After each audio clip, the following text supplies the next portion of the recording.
Hello friends, നല്ല രുചിയുടെ പുതിയ വീഡിയോയിലേക്ക് എല്ലാവർക്കും സ്വാഗതം. നമ്മളിന്ന് ഉണ്ടാക്കാൻ പോകുന്നത് തക്കാളി വെച്ചുള്ളൊരു പുളിശ്ശേരിയാണ്. നമുക്ക് നേരെ വീഡിയോയിലോട്ട് പോകാം. നമ്മുടെ ചാനൽ ആദ്യമായിട്ട് കാണുന്നവരുണ്ടെങ്കിൽ നമ്മുടെ ചാനൽ സബ്സ്ക്രൈബ് ചെയ്യുക, വീഡിയോ ഇഷ്ടമായ ലൈക്ക് ചെയ്യുക, ഷെയർ ചെയ്യുക, കമൻറ്റ് ചെയ്യുക.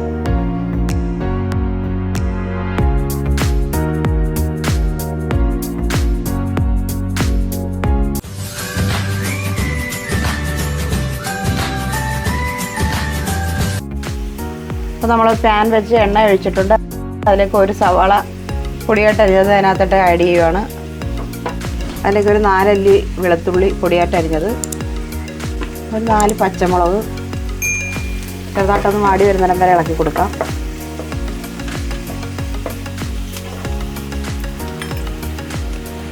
അതിലേക്ക് ആവശ്യത്തിനുള്ള ഉപ്പ് ആഡ് ചെയ്യാം.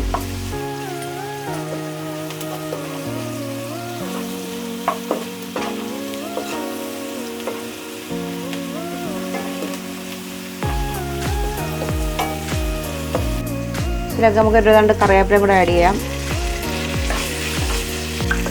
1/2 ടീസ്പൂൺ മഞ്ഞൾപ്പൊടി. എന്നിട്ട് നമുക്ക് ഇതിലേക്ക് തക്കാളി ആഡ് ചെയ്യാം.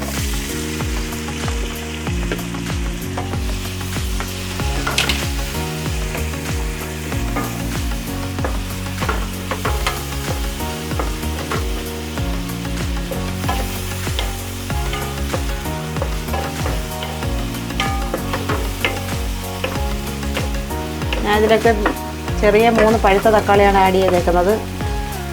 പച്ചമുളക് എല്ലാവരും എരിവിനനുസരിച്ചെടുക്കണം.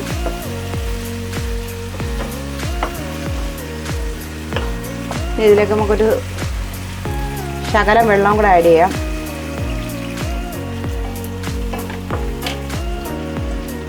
നമുക്കൊന്ന് അടച്ചു വെക്കാം. 1 മിനിറ്റ് അതൊന്ന് തക്കാളി ഒന്ന് വെന്തോളട്ടെ. നമ്മൾ 1.5 കപ്പ് തൈരാണ് എടുക്കുന്നത്. പുളിയുള്ള തൈരാണ്.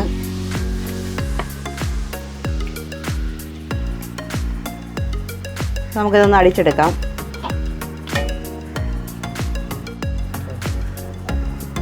നമുക്കൊന്ന് തുറന്ന് നോക്കാം. തക്കാളിയൊക്കെ നല്ലോണം ഉടഞ്ഞിട്ടുണ്ട്, വെന്തിട്ടുണ്ട്. നമുക്കിതിലേക്ക് തൈര് ആഡ് ചെയ്യാം. തീ കുറച്ച് വെച്ച് വേണം തൈര് ആഡ് ചെയ്യാൻ.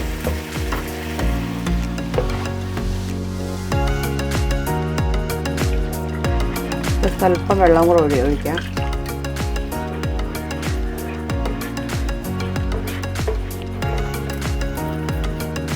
കുറച്ച് ഉപ്പും കൂടെ നമുക്ക് ഇതിനകത്തേക്ക് ആഡ് ചെയ്യാം. തീ നന്നായിട്ട് കുറച്ച് വെച്ച് വേണം തൈര് ഒഴിക്കാൻ. നന്നായിട്ടൊന്ന് ചൂടായി വരുന്നിടം വരെ ഒന്ന് ഇളക്കി കൊടുക്കുക. തിളക്കരുത്.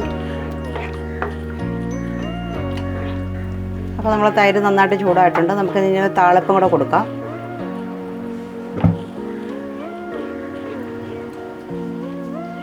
താളിക്കാനായിട്ട് സ്വല്പം എണ്ണ ഒഴിച്ചു കൊടുക്കാം. നമുക്കിതിലേക്ക് ആവശ്യത്തിനുള്ള കടുക് ആഡ് ചെയ്യാം. അല്ലെങ്കിൽ കുറച്ച് ഉള്ളി, അതിലേക്ക് ഒരു 1/4 ടീസ്പൂൺ ഉലുവയും കൂടെ ആഡ് ചെയ്യുകയാണ്. ഞാൻ ഉലുവ മുമ്പ് ഇടാൻ വിട്ടുപോയി. 2 കഷ്ണം ഉണക്കമുളക്, ഒരു തണ്ട് കറിവേപ്പില. നമുക്ക് പുളിശ്ശേരിയിലേക്ക് ഈ താളിപ്പ് ഒഴിച്ചു കൊടുക്കാം. നല്ല ടേസ്റ്റി ആയിട്ടുള്ള ഒരു ഒഴിച്ചേറിയാണ്. എല്ലാവരും ഒന്ന് ട്രൈ ചെയ്ത് നോക്കുക. നമ്മുടെ ചാനൽ ആദ്യമായിട്ട് കാണുന്നവരുണ്ടെങ്കിൽ നമ്മുടെ ചാനൽ ഒന്ന് സബ്സ്ക്രൈബ് ചെയ്യുക, വീഡിയോ ഇഷ്ടമായി ലൈക്ക് ചെയ്യുക, ഷെയർ ചെയ്യുക, കമൻറ്റ് ചെയ്യുക.